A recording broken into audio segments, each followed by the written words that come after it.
ఉమ్మడి వరంగల్లోని sub registrar కార్యాలయం registration జరిగే చోట లేక కోట్ల రూపాయలు చేతులు మారే అవినీతి అడ్డాన భీమారం భూముల నుంచి మొదలుకొని పట్టణ ప్రాంతాల వరకు కాగితం కూడా లేని భూములకు ఫేక్ డాక్యుమెంట్లు తయారు చేసి రిజిస్ట్రేషన్లు జరిగిపోయేదాకా ఈ దంతా విస్తరించింది.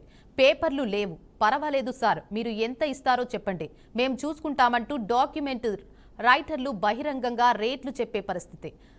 వ్యవస్థని నడపాల్సిన అధికారి పక్కనే ఉన్నా అసలు జరుగుతున్నదేమిటో తెలియదా, లేక తెలిసి చూడనట్టేనా అన్న అనుమానాలు ఇంకా మరింత పెరుగుతున్నాయి.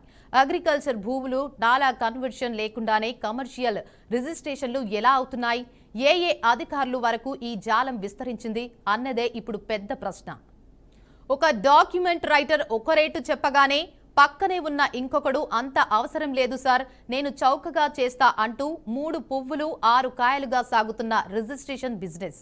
ఇది ఏదో చిన్నపాటి అక్రమం కాదు, ఒక పద్ధతి, ఒక వ్యవస్థలా మారిపోయింది. లక్షల నుంచి మొదలై కోట్ల వరకు సొమ్ము మింగేస్తున్న మధ్యవర్తులు తమకు రాజకీయ నాయకులు పదనైన వెన్నుపోటు ఉందని బిల్డర్లు బహిరంగంగా చెప్పే స్థాయికి చేరుకోగా ఈ కబ్జా భాగోతంతో టౌన్ ప్లానింగ్ ఆఫీసులు, ఇక సబ్ రిజిస్ట్రార్ ఆఫీసులు మరెంతమంది అధికారులు ముడిపడి ఉన్నారన్నది ఇప్పుడు పెద్ద చర్చ. ప్రభుత్వ భూములు వెంచర్లుగా మారిపోతుంటే కష్టపడి సంపాదించిన డబ్బుతో కొనుక్కున్న సాధారణ ప్రజలు మోసపోతున్నారు.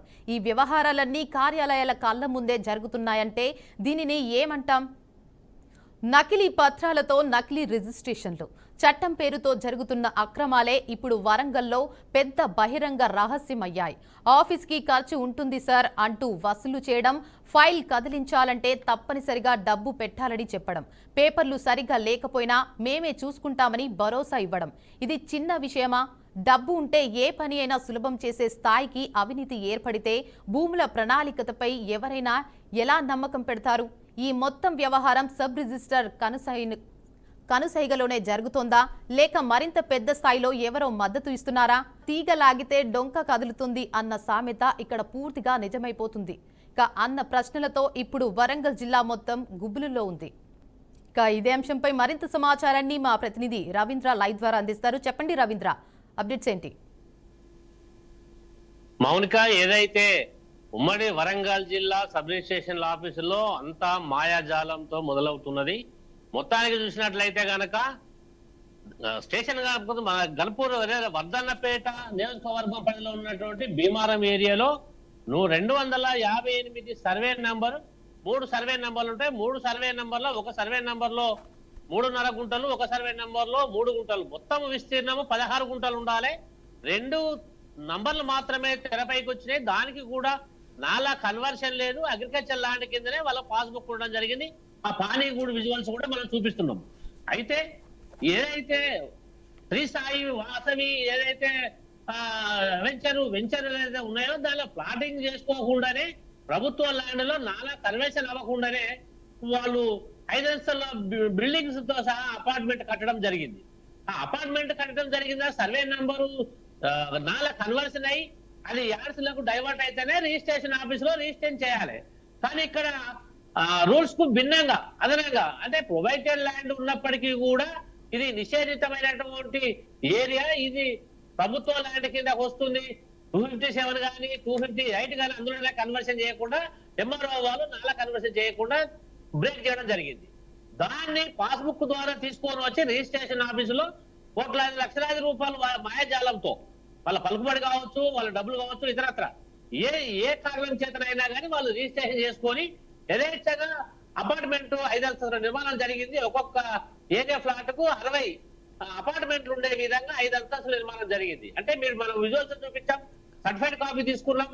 అంటే నాలా కన్వర్షన్ లేకుండా, ప్రభుత్వ రుసుము కాకుండా, ప్రాసెస్ లేకుండానే వాళ్ళు అంతా స్థాయిలో వాళ్ళు నిర్మాణం జరిగి 1116 ఎస్ఎఫ్టీకి 1,50,00,000 ఫస్ట్ ఫ్లోర్ 1,50,00,000 చొప్పున ధర నిర్ణయించి ఏదైతే బిల్డర్స్ ఉన్నారో ఆ రేటు నిర్ణయం చేసుకొని రిజిస్ట్రేషన్ ఆఫీస్ లో మాయాజాలం చేతి వాటంతో రిజిస్ట్రేషన్ యథేచ్ఛగా జరిగింది.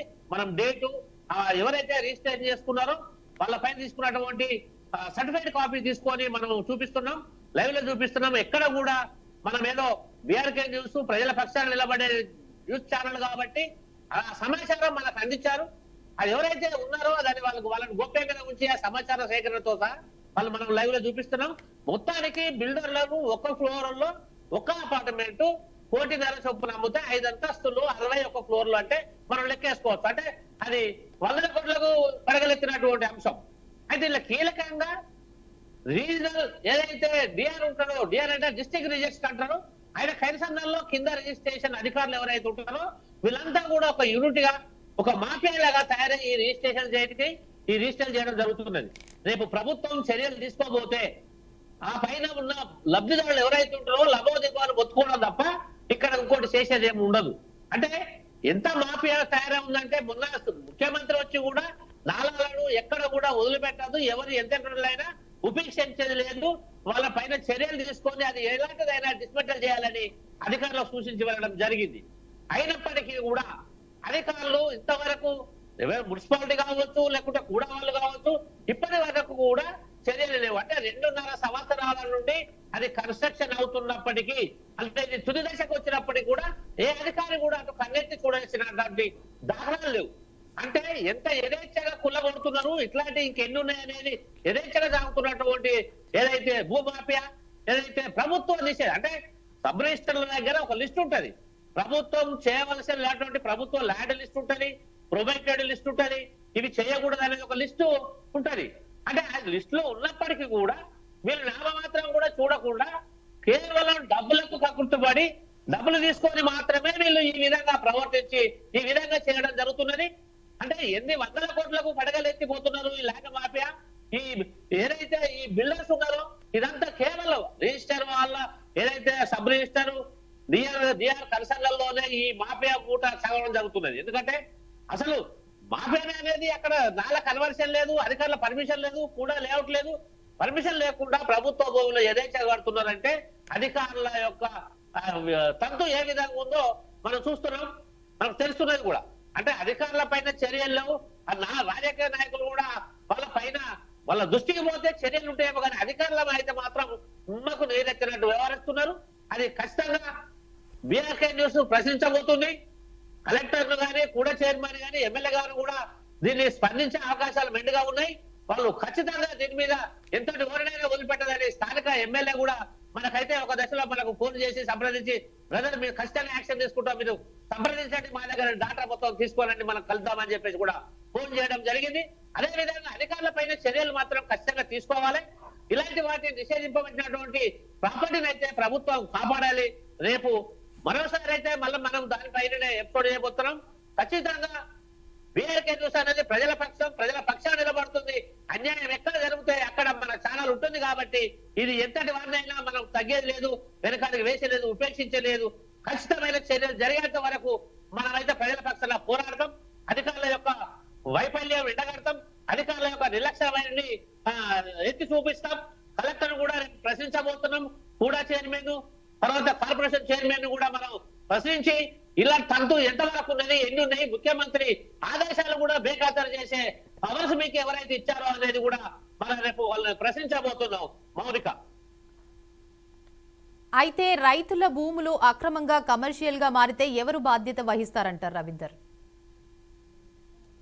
ఎస్, ఈ కమర్షియల్ భూమి బాధ్యత ఎవరు వహిస్తారు అనే దానికనంటే ఎంఆర్ఓ ఆఫీసులో చాలా మంది అగ్రికల్చర్ రైతులు నాలా కన్వర్షన్ చేసుకొని దానికి గజాల చొప్పున దాన్ని డైవర్ట్ చేసి ప్రభుత్వ భూమి ఎంతైతే ఉందో ఆ రేటు ప్రకారంగా చేసి కన్వర్ట్ అయ్యి వాళ్ళకు సర్టిఫికెట్ ఇచ్చి దాన్ని రిజిస్ట్రేషన్ చేసిన తర్వాత ఆథరైజింగ్ ఉన్నటువంటి అది కూడా అక్కడ పర్మిషన్ తీసుకోవాలి, కార్పొరేషన్ పర్మిషన్ తీసుకోవాలి, అసలు ఇల్లు ఏ విధంగా కడుతున్నాం, ఎక్కడ కడుతున్నాం అనేది కూడా వాళ్ళు పర్యవేక్షిస్తారు. పర్మిషన్ ఇచ్చే ముందు ఇది లోతట్టు ప్రాంతమా లేకుంటే ఇది వరద కొట్టుకుంటుందా, నరాళ్ళ కడుతున్నారా, ఎట్లా కడుతున్నారు అనేది కూడా చూసే ఇస్తారు. అంటే ఎంఆర్ఓ ఆఫీసులలో ఎక్కడైతే నాల కన్వర్షన్ వాళ్ళు అప్లై చేస్తే ఇవ్వలేదు అంటే ఇది ప్రభుత్వ లాన కిందకి వచ్చింది, ఇది ప్రొబేటెడ్ లిస్ట్ లో ఉన్నది కాబట్టి వాళ్ళు ఇవ్వకుండా మిల్లకున్నారు. అయితే దీన్ని తెలివిగా రిజిస్ట్రేషన్ అధికారులతో కలిసి వాళ్ళతో చేతులు కలిపి ఈ విధంగా చేసుకొని నిర్మాణం చేపట్టడం జరిగింది. ఆ నిర్మాణంలో భాగంగానే ఈ రోజు మన వర్షం వస్తే ముఖ్యమంత్రి సందర్శించిన సందర్భంలో కూడా ఆ వాగులు వంకలన్నీ డ్రైనేజీలన్నీ మూసి అందులో బిల్డింగ్లు కట్టడం వల్ల రోడ్ల మీదకి వాటర్ అయితే ఫ్లోడింగ్ అయ్యి అక్కడ లోతట్టు ప్రాంతాలన్నీ కూడా జలమై బాగా భారీ ఎత్తున నష్టం జరగడం జరిగింది. అంటే ఇది వైఫల్యం కేవలం రిజిస్ట్రేషన్ అధికారులు వాళ్ళ అంటే రిజిస్టర్ ఆఫీసులో ఏదైతే ఉందో అది కంప్లీట్ గా వాళ్ళ యొక్క అలసత్వమే దీనికి నిదర్శనం చెప్పుకోవచ్చు మౌలిక. Right, thank you for the update Ravinder.